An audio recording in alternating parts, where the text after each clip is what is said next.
to be, but say it's every second warp.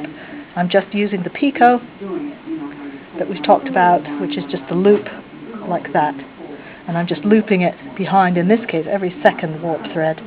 But you need to work that out for yourself according to the thickness of your yarn or the thickness of your warp. But it looks like every second thread is quite good. So I'm going to put a third one in like that. And then I'm just going to treat one of these purple ones, I'm going to turn that into what is in effect my warp for now. I'm going to knot the other one. I'm about to change color, which will probably help if I change to brown. So the purple is my horizontal warp at this point.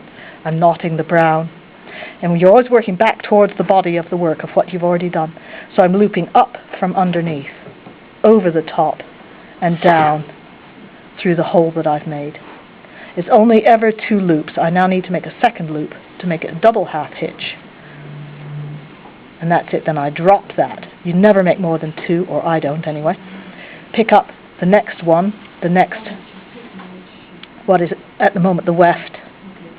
Not that. Now if I speed up, I can do you a vertical one as so well for your video. Your warp is turning into a snake, kind of. Right? Yeah. If it was pinned, it's got a lot of flexibility. Okay. I'm going to do the vertical now. I'm going to turn. I've made my warp on a very small scale. This is what I've been trying to teach this morning. There's your warp. So I'm going to use the purple one now as my weft. I've got the warp thread, the brown thread, in my left hand. I'm knotting back up towards the body of the work, up and over from behind. And again, a second loop, up and over from behind. It's a very simple loop. There's always a temptation to complicate it, but it's very simple. 2 loops, drop the warp. Pick up the next warp in my left hand. And the purple comes up from behind,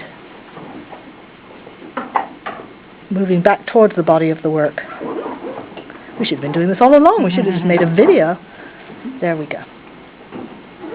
Okay, is that good enough? Hope that helps.